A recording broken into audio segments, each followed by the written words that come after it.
Welcome to education time in Tamil. CBSE class 10க்கு ஹிஸ்ட்ரியில் இருக்கிற நேஷனலிசம் இன் இந்தியா இதில் வந்து பார்ட் 4 வீடியோ இதில் வந்து ரவுலட் ஆக்டோட தொடர்ச்சியை வந்து நம்ம பார்க்க போகிறோம். பார்ட் 3 வீடியோவில் ரவுலட் ஆக்டை பற்றி நம்ம ஸ்டார்ட் பண்ணியிருக்கோம். அதோட ஒரு சின்ன ரீகேப் பார்ப்போம். பார்ட் 3 வீடியோவில் வந்து ரவுலட் ஆக்ட் அப்படிங்கிறத வந்து பிரிட்டிஷார் வந்து நம்ம இந்தியாவுக்கு கொண்டுட்டு வராங்க. அந்த சட்டத்தை எதிர்த்து காந்திஜி வந்து நேஷனல் லெவல் சத்தியாகிரகம் ஒன்று நடத்துகிறாரு. அந்த சத்தியாகிரகம் வந்து என்ன ஆகுதுன்னு பார்த்தீங்கன்னா முடிவில் வன்முறையாக மாறுது. ஸோ அதனால் அவர் வந்து சத்தியாகிரகத்தை வாபஸ் வாங்கிடுறாரு.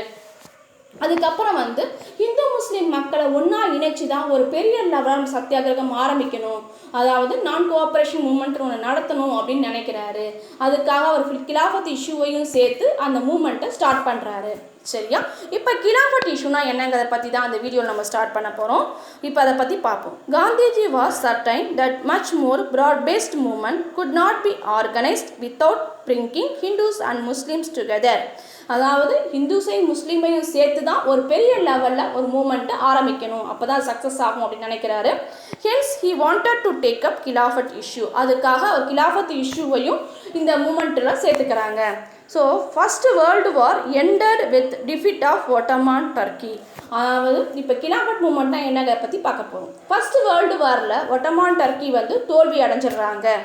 Rumours were that a harsh peace treaty would be imposed on the Ottoman Emperor. அதாவது ஒட்டமான் எம்பரருக்கு எதிராக ஒரு ஒப்பந்தம் உருவாக போகுது அப்படிங்கிற விஷயம் வந்து எங்கே பார்த்தாலும் பரவ ஆரம்பிக்குது. சரியா? இப்போ ஒட்டமான் எம்பரரை வந்து என்னன்னு சொல்லுவாங்கன்னா கலீஃபா அப்படின்னு சொல்லுவாங்க. அவர் யாருன்னு பார்த்தீங்கன்னா முஸ்லீம் இன தலைவர். அவர் தான் வந்து எல்லா முஸ்லீமுக்குமே தலைவர் மாதிரி. சரியா? Spiritual head of Islamic world. அவர் பேர் கலீஃபா அப்படின்னு சொல்லுவாங்க அவரை. சரியா? அவருக்கு எதிராக தான் ஒப்பந்தம் உருவாக போகுது. ஸோ அதை எதிர்த்து டு டிஃபெண்ட் கலீஃபா, அதாவது கலீஃபா ஒப்பந்தம், அந்த கலீஃபாவுக்கு எதிராக உருவாக போகிற ஒப்பந்தத்தை எதிர்த்து கிலாஃபட் கமிட்டி அப்படிங்கிற ஒன்றை மும்பையில் ஃபார்ம் பண்ணுறாங்க. Khilafat committee was formed in Mumbai. யாருன்னு பார்த்தோம்னா by young Muslim leader brothers Muhammad Ali and Shaukat Ali. அதாவது அலி பிரதர்ஸ் வந்து இந்த கமிட்டியை ஃபார்ம் பண்ணுறாங்க. அப்புறம் என்ன பண்ணுறாங்கன்னு பார்த்தீங்கன்னா அலி பிரதர்ஸ் வந்து காந்திஜியோட சப்போர்ட்டை கேட்குறாங்க. Ali brothers approach Gandhiji support, அதாவது காந்திஜியோட சப்போர்ட்டை அவர் கேட்குறாங்க.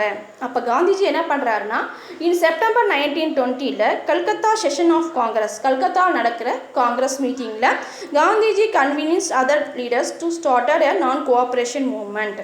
அதாவது காந்திஜி வந்து அதர் கமிட்டி மெம்பர்ஸ் எல்லாம் கன்வின்ஸ் பண்ணி ஒரு நான் கோஆப்ரேஷன் மூமெண்ட் ஆரம்பிப்போம் அப்படின்னு சொல்கிறாரு. அதுக்கு மைய கருத்தாக என்ன வச்சுக்க போகிறாங்க அப்படின்னு பார்த்தீங்கன்னா என்ன வச்சுருக்காங்கன்னா கிலாஃபட்டையும் ஆஸ் வெல் அஸ் ஸ்வராஜ், அதாவது சுயராஜ்யம், சுதந்திரம் அப்படிங்கிறதையும் மையமாக வச்சு இந்த நான் கோஆப்ரேஷன் மூமெண்ட்டை ஸ்டார்ட் பண்ணலாம் அப்படின்னு சொல்கிறாரு. ஸோ இது வரை நம்ம ரவுலட் ஆக்டில் பார்த்த விஷயங்கள். சரியா? இதோட சம்மரிக்கு வருவோம். இப்போ நம்ம வந்து கிலாஃபட் கமிட்டியை பற்றி தான் இதில் பார்க்குறோம். இந்த கிலாஃபட் மூமெண்ட் அப்படிங்கிறது ஃபஸ்ட்டு வேர்ல்டு வாரில் தோல்வி அடைஞ்ச ஒட்டமான் டர்க்கிக்கு எதிராக கொண்டு வர ஒப்பந்தத்தை எதிர்த்து முஸ்லீம் பிரதர்ஸ் வந்து முகமது அலி சௌகத் அலி அப்படிங்கிறவங்க வந்து ஒரு கமிட்டியை வந்து ஃபார்ம் பண்ணுறாங்க. அது கிலாஃபட் கமிட்டி.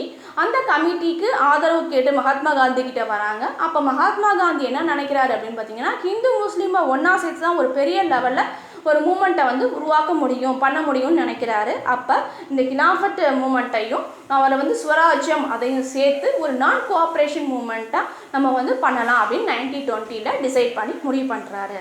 சரியா? இதுக்கு அடுத்த வீடியோவை நம்ம அடுத்தடுத்த கிளாஸில் பார்ப்போம். தேங்க்ஸ் ஃபார் வாட்சிங். இந்த வீடியோ உங்களுக்கு பிடிச்சிருந்தா லைக் பண்ணுங்கள், ஷேர் பண்ணுங்கள், சப்ஸ்கிரைப் பண்ணுங்கள்.